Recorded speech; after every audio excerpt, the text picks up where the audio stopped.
नमस्कार। Online family को फिर से एक बार नमस्कार। लॉकडाउन के बीच में ये लॉकडाउन 4 शुरू हो गया है। इसमें महाभारत का ये प्रसारण दूरदर्शन पर ख़त्म हो गया और विष्णु पुराण नाम के धारावाहिक का प्रसारण शुरू हो गया, जिसमें मैंने भगवान विष्णु और उनके सारे अवतारों का काम किया था।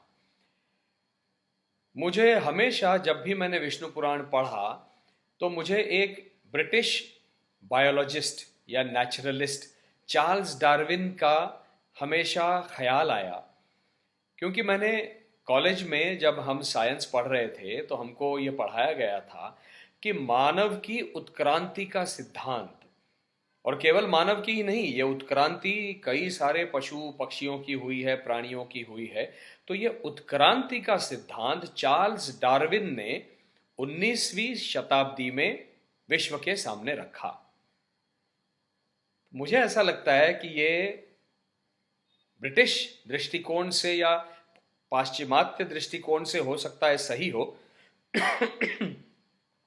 किंतु भारतीय दृष्टिकोण से ये मुझे सही नहीं लगता, क्योंकि मुझे लगता है कि महर्षि वेद व्यास ने महाभारत को लिखने के बाद जब महापुराणों को लिखने का काम हाथ में लिया, तो जो 18 महापुराण उन्होंने लिखे उसमें से एक जो विष्णु पुराण है, वही मानव की उत्क्रांति का पहला सिद्धांत है। मैं जानता हूं मैं क्या कह रहा हूं।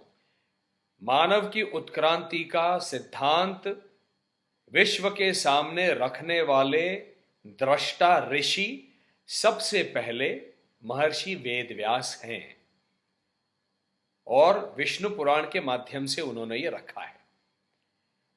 क्या कहते हैं चार्ल्स डार्विन कि सबसे पहले लाइफ मतलब जीवन जो है वो पानी से शुरू हुआ और धीरे धीरे धीरे पानी के बाहर आया, और ऐसे करते करते जो प्राणी थे वो ऐसे हॉरिजॉन्टल चलते थे, वो धीरे धीरे धीरे हम मनुष्य जो है वो खड़े हो गए और मानव की निर्मिति हुई। होमोसेपियन की जो उत्क्रांति की बात है, मानव मनुष्य। विष्णु पुराण क्या है? विष्णु पुराण में भगवान विष्णु के जो अवतार हैं वो क्या हैं? सबसे पहला अवतार है मत्स्य अवतार, मछली जो कि पानी में रहती है। मत्स्य अवतार, फिर कूर्म अवतार, कछुआ जो पानी में भी रहता है, टर्टल, वाटर टर्टल, और कभी कभी कुछ टर्टल जो हैं कछुए वो बाहर भी रहते हैं। फिर वराह अवतार, तो प्राणी पानी के बाहर आ गया। उसके बाद नरसिंह अवतार, मनुष्य और प्राणी पशु इनका संगम। फिर पूर्ण मनुष्य बने, लेकिन वो पूर्ण रूप से बड़े नहीं थे, वो छोटे थे, नाटे थे। बुद्धि से मति से वामन अवतार बहुत उच्च कोटि के थे, लेकिन शारीरिक उनकी जो हाइट थी, ऊंचाई, वो कम थी।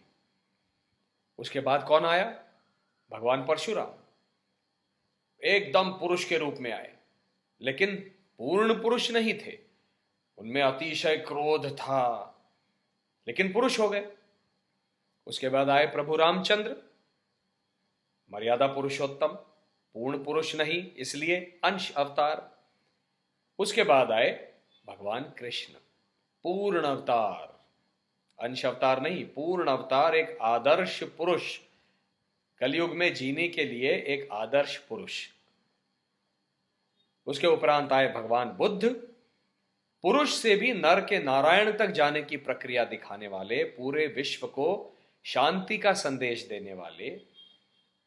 इनको हमने 9वां अवतार माना। और 10वां अवतार, यदि हमने इनमें से कुछ भी नहीं सीखा, इन सारे अवतारों से मनुष्य ने यदि कुछ नहीं सीखा और काम क्रोध मोह माया लोभ मद मत्सर इन रिपुओं के षड रिपुओं में ग्रस्त होकर, इनसे ग्रस्त होकर मनुष्य यदि एक दूसरे के लिए द्वेष भावना से जिएगा, प्रकृति के साथ संतुलन बना के संयम के साथ नहीं जिएगा, प्रकृति का सम्मान नहीं करेगा, तो एक दिन 10वां अवतार काल्की के रूप में आएगा और सब कुछ खत्म कर देगा, है ना।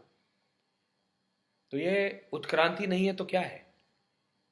एक मछली से, जल से शुरू करके, बल्कि मुझे तो ऐसा लगता है कि चार्ल्स डार्विन के उत्क्रांति के सिद्धांत में नरसिंह अवतार कहीं है ही नहीं। पशु और मनुष्य, इनका संगम वाला अवतार कहीं है ही नहीं। मैं एक और बात विष्णु पुराण के विषय में संक्षेप में कहने वाला हूं, भारतीय दृष्टिकोण से। यह भारतीय दृष्टिकोण है। भारतीय सभ्यता यह हिंदू सभ्यता है, और इस हिंदू सभ्यता में जो हमने 4 वर्ण, मैंने उसके ऊपर बोला है, एक अलग मैंने एक वीडियो भी डाला था, 4 वर्ण ब्राह्मण, क्षत्रिय, वैश्य और शूद्र, ये जो बने हैं,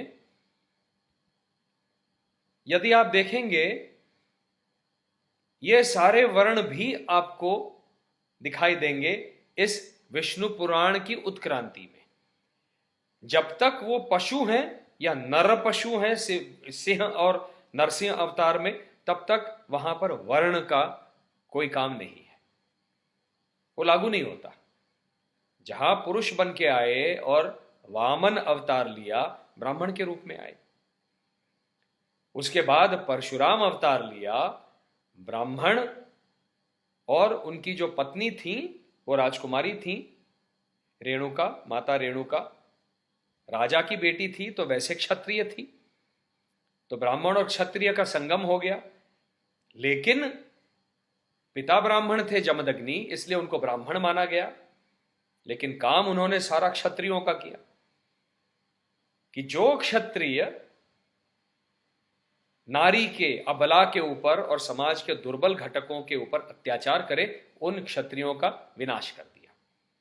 जन्म से ब्राह्मण, कर्म से क्षत्रिय, और फिर जन्म से ब्राह्मण, फिर कर्म से भी ब्राह्मणत्व उन्होंने वहन किया, और द्रोणाचार्य, भीष्म, कर्ण, इनको विद्या प्रदान की। वो ब्राह्मण का काम है।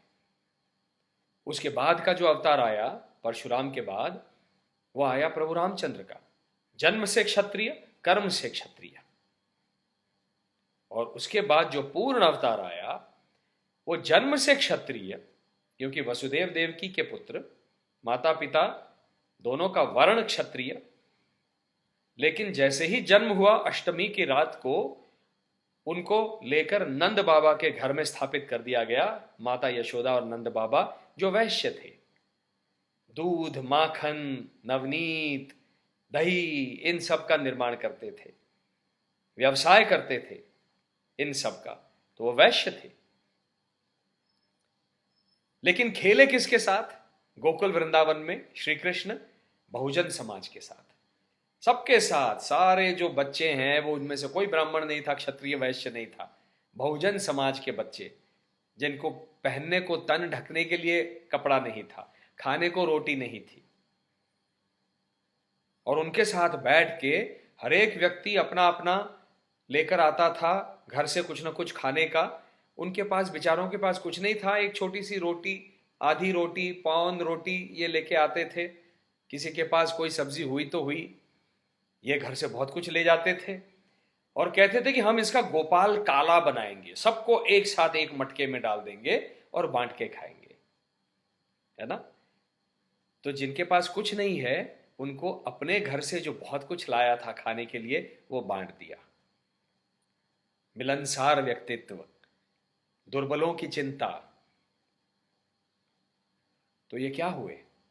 शूद्र हुए ना। शूद्रों के साथ रहे, बहुजन समाज के साथ रहे।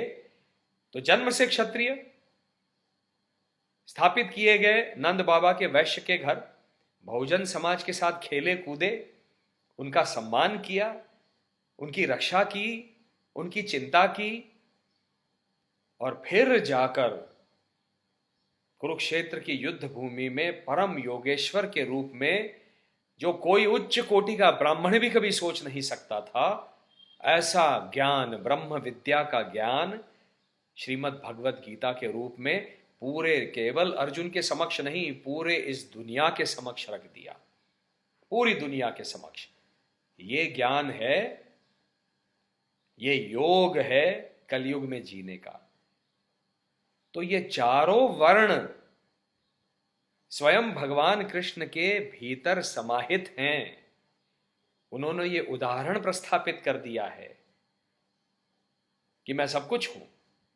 और इसीलिए जब वो कहते हैं ना कि एक एक व्यक्ति जो कुरुक्षेत्र पर मरा है, उसकी मृत्यु हुई है, उसके साथ मेरी मृत्यु हुई है, उसका कारण क्या है? वो जो प्रत्येक व्यक्ति वहां पर मरा है वो मैं ही हूं, उसके भीतर भी मैं ही हूं, या मेरे भीतर भी वो व्यक्ति है। ये पूरे मानव समाज को, पूरी मनुष्य जाति को देखने का ये विशाल दृष्टिकोण, ये ब्रह्म विद्या का दृष्टिकोण है। तो मेरा यह मानना है कि विष्णु पुराण ही सामाजिक उत्क्रांति और मनुष्य की उत्क्रांति का सबसे पहला सिद्धांत है। इस पर सोचिए और विष्णु पुराण को एंजॉय कीजिए। नमस्कार।